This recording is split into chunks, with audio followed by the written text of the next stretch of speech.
आदरणीय प्रधानमंत्री जी, आदरणीय मुख्यमंत्री जी, मंच पर उपस्थित भारत सरकार के मेरे सहयोगी मंत्रीगण, महाराष्ट्र सरकार के मंत्रीगण और उपस्थित सभी भाई और बहनों, आज का ये दिन नागपुर वासियों के लिए एक बहुत ऐतिहासिक और हम आगे भविष्य में इसको लगातार याद रखेंगे ऐसा महत्वपूर्ण दिन है। मैं प्रधानमंत्री जी को धन्यवाद देना चाहता हूं कि उन्होंने आज नागपुर के लिए और नागपुर की जनता के लिए जो भेंट दी है उसके लिए हम इस भेंट को कभी भूल नहीं सकते। मैं हृदय से आपको बहुत बहुत धन्यवाद देता हूं, आपका अभिनंदन करता हूं। हमारे लिए एम्स का हॉस्पिटल मिला, पीपल IIT मिला, इसके साथ हमारे लिए मैनेजमेंट के लिए भी एक अत्याधुनिक ऐसे IIM का जो अहमदाबाद में उसी के द्वारा नागपुर में IIM की शुरुआत भी हुई। करीब 2000 मेगावाट का पावर प्रोजेक्ट भी शुरू। और सबसे बड़ी बात यह है कि हमारी नागपुर की पवित्र दीक्षा भूमि, जहां डॉक्टर बाबा साहेब अम्बेडकर जी ने बौद्ध धर्म की दीक्षा ली थी, उस दीक्षा भूमि पर आज उनका बाबा साहब का जन्मदिन है। और इस ऐतिहासिक क्षण में प्रधानमंत्री जी के द्वारा दीक्षा भूमि के प्रतीक को भी आज डाक टिकट के रूप में उन्होंने विमोचन किया है। मैं उनको बहुत बहुत धन्यवाद देता हूं। बाबा साहेब अम्बेडकर सामाजिक समता और आर्थिक समता के विषय को लेकर हम सब के लिए आदर्श है। इस समाज से छुआछूत, अस्पृश्यता, जातीयता समाप्त हो और व्यक्ति व्यक्ति में सामाजिक समानता, समता और आर्थिक समता प्रस्थापित हो, यही उनका चिंतन था। पर मुझे इस बात की खुशी है कि इस चिंतन को अपने आर्थिक नीति के द्वारा बाबा साहेब का सपना पूरा करने का आह्वान प्रधानमंत्री जी ने स्वीकार किया। और ये स्वीकार उन्होंने इस बात की तरफ ध्यान दिया कि समाज के जो शोषित है, पीड़ित है, दलित है, जो सोशली एजुकेशनली बैकवर्ड है, जो गांव गरीब मजदूर किसान है, इनके जीवन को हम सुसह्य कैसे बनाएं, उनको आर्थिक और सामाजिक न्याय देकर हमारी सामाजिक राजनीतिक मिले, उनका विकास कैसे हो।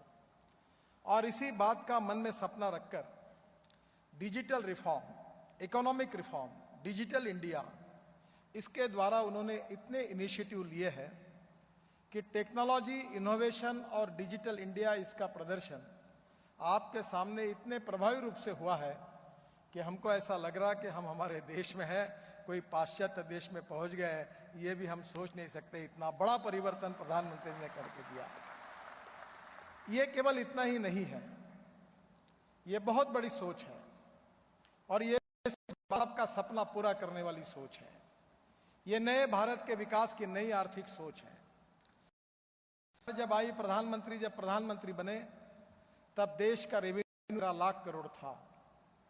हमारे 3 साल पूरे हुए तो देश का रेवेन्यू 20 लाख करोड़ हुआ है। और प्रधानमंत्री ने जो डिजिटल इंडिया लाया है, भीम से लेकर अनेक सुविधाएं उपलब्ध हुई है।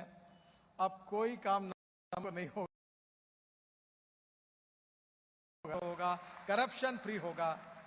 और इसके कारण आने वाले 2 साल में, मैं तो अर्थशास्त्री नहीं हूं, पर मैं विश्वास रखता हूं कि GST लागू हो जाएगा और प्रधानमंत्री का डिजिटल इंडिया का ये पूरा क्रियान्वयन जब हो जाएगा तो 2 साल पूरे होंगे तो देश की रेवेन्यू रिसिप्ट 28 लाख करोड़ रुपए होगी।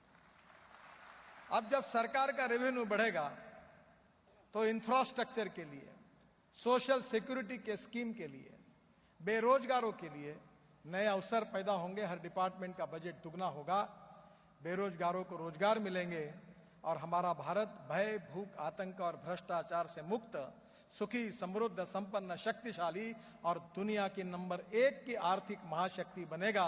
यही सपना पूरा होगा प्रधानमंत्री जी का, इस बात का मुझे विश्वास है। मैं उनको बहुत बहुत अभिवादन करता हूं।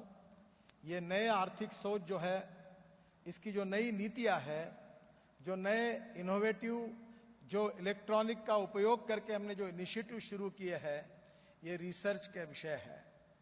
एक एक क्षेत्र में इसका कितना बड़ा इम्पैक्ट है, ये एक एक पीएचडी का विषय बन सकता है। पर देश बदल रहा है, सिस्टम बदल रही है, ट्रांसपेरेंसी आ रही है, भ्रष्टाचार मुक्त ये सपना हमारा पूरा हो रहा है, डिसीजन मेकिंग प्रोसेस फास्ट हो रही है, और इसके साथ साथ इसका विमोचन, उसका उद्घाटन आज नागपुर में हुआ। इस बात की हम सबको बहुत बहुत खुशी है। मैं हमारे प्रधानमंत्री जी को तो धन्यवाद देता हूं, पर उसके साथ साथ आज एक अच्छी बात भी हुई जो नागपुर के लिए अभिमान का विषय है। जो 2000 मेगावाट के प्रकल्प का उद्घाटन प्रधानमंत्री जी ने आज किया है, इसमें नागपुर वासियों का जो सीवेज वाटर है म्यूनिसिपल कॉरपोरेशन ने उसका रिसाइकलिंग करके ये महाराष्ट्र के पावर जनरेशन कंपनी को दिया है। और हम देश का पहला शहर है कि हमने हमारा पानी बेचकर, सीवेज वाटर बेचकर हमने 18 करोड़ रुपए रॉयल्टी कमाई है। ये देश के इतिहास की पहली शुरुआत है जो भी आज नागपुर में हुई है। और प्रधानमंत्री जी के मार्गदर्शन में पूरे गंगा में और देश के अनेक शहरों में, और माननीय ऊर्जा मंत्री पीयूष गोयल जी ने हमें आश्वस्त किया है कि वो भी पावर जनरेशन के लिए इसी प्रकार के पानी के उपयोग को अगर कम करेंगे तो मुझे लगता है कि प्रधानमंत्री जी का स्वच्छ भारत और प्रदूषण मुक्त भारत का भी सपना हम लोग निश्चित रूप से पूरा कर सकेंगे, ये मेरा विश्वास है। मैं रविशंकर जी को धन्यवाद दूंगा कि नेशनल ऑप्टिकल फाइबर नेटवर्क अंतर्गत 100 करोड़ रुपए का प्रकल्प नागपुर में क्रियान्वित हुआ है, और इसमें नागपुर जिला देश का सर्वप्रथम डिजिटल जिला घोषित हुआ है। इसलिए भी मैं आपको बहुत बहुत धन्यवाद देता हूं। नागपुर महाराष्ट्र की उपराजधानी है। नागपुर में क्या नहीं हो रहा है, क्योंकि नागपुर के विकास के लिए प्रधानमंत्री के मार्गदर्शन में नागपुर के बुलेट ट्रेन को डबल इंजन लगा है। देवेंद्र जी मुख्यमंत्री हैं और मैं भी केंद्र में आपका प्रतिनिधि हूं और नागपुर का सांसद हूं। नागपुर और विदर्भ ने बहुत अन्याय सहन किया है, पर मुझे इस बात की खुशी है कि माननीय मुख्यमंत्री जी देवेंद्र फडणवीस जी के मार्गदर्शन में नागपुर में और प्रधानमंत्री जी के मार्गदर्शन में लगातार हम लोग विकास की ओर बढ़ रहे हैं। और इतना ही नहीं तो नागपुर एजुकेशन हब बन रहा है। सिम्बोसिस की जो संस्था है पूना की, हमारे बच्चे मुंबई और पूना पढ़ने के लिए जाते थे। हमने ₹1 लीज पर 30 साल के लिए सिम्बोसिस को जगह दी है, जो 450 करोड़ की वर्ल्ड इकोनॉमिक यूनिवर्सिटी नागपुर में उसका कार्य शुरू हो रहा है। नागपुर एजुकेशन हब होगा, नागपुर ट्रांसपोर्ट में एक आइडियल शहर होगा, और नागपुर देश का ग्रीन शहर भी आज अग्रक्रम में है। जब भी कोई स्पर्धाएं होती है तो अनेक पुरस्कार, अनेक कंपनियां, टेलीविजन कंपनी नागपुर को पुरस्कारित करती है। मुझे बहुत खुशी है कि आज के इस बाबा साहेब अम्बेडकर जी के जन्मदिन में उनको अभिवादन करके प्रधानमंत्री जी ने ऐतिहासिक रिवोल्यूशनरी कार्य का शुभारंभ नागपुर के इस भूमि में किया है।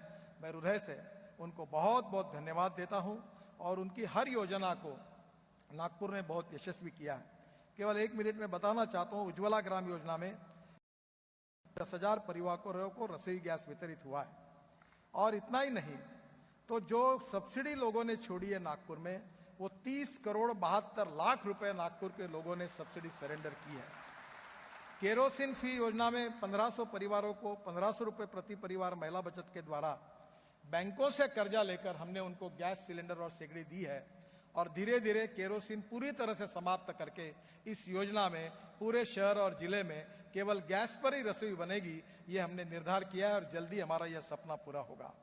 प्रधानमंत्री मुद्रा योजना में 2,75,388 लाभार्थियों को 925.4 करोड़ राशि स्वीकृत की गई है, और इसमें से 893.71 करोड़ रुपए वितरित हुए हैं। और ये भी प्रधानमंत्री जी जो ई रिक्शा है, जो आदमी को आदमी ढोने का काम करता है, उसके लिए भी हमने विशेष योजना ली है, और उसको एक अमानवीय प्रथा से मुक्त करके उसको हमने मैकेनाइज्ड ड्रिवन इलेक्ट्रिक रिक्शा भी दिया है। 1 तारीख को नागपुर ये देश का पहला शहर रहेगा कि जहां इलेक्ट्रिक टैक्सी, इलेक्ट्रिक पर चलने वाले टैक्सी का शुभारंभ हो रहा है। नागपुर ये पहला शहर है कि जहां 55 बसेस बायो इथेनॉल पर चलती है। और आज आपने जो नागपुर में शुरुआत की है वो हमारे लिए बहुत बड़ी एक भेंट है। मैं आपको बहुत बहुत धन्यवाद देता हूं, आपका अभिनंदन करता हूं, और बाबा साहेब अम्बेडकर जी का स्मरण करते हुए एक अर्थशास्त्री के रूप में उनके आर्थिक नीति के आधार पर और आर्थिक स्वावलंबन के आधार पर गरीबी को मुक्त करके जो गरीब है, शोषित है, पीड़ित है, उसको मुख्य प्रवाह में लाकर ये जो बाबा साहब का सपना पूरा करने के लिए आपके नेतृत्व में जो आर्थिक नीति, जो डिजिटल इंडिया, जो इकोनॉमिक रिफॉर्म की बात आपने की है, वो आने वाले समय में देश की तस्वीर को और भविष्य को बदल देगी, ये मेरा विश्वास है। मैं फिर से एक बार आपके इस नीतियों के लिए, आपके नेतृत्व के लिए आपका बहुत बहुत अभिनंदन करते हुए, धन्यवाद देते हुए, नागपुर वासी होने के नाते आपके विशेष आभार मानते हुए अपना भाषण समाप्त करता हूँ। धन्यवाद, नमस्कार।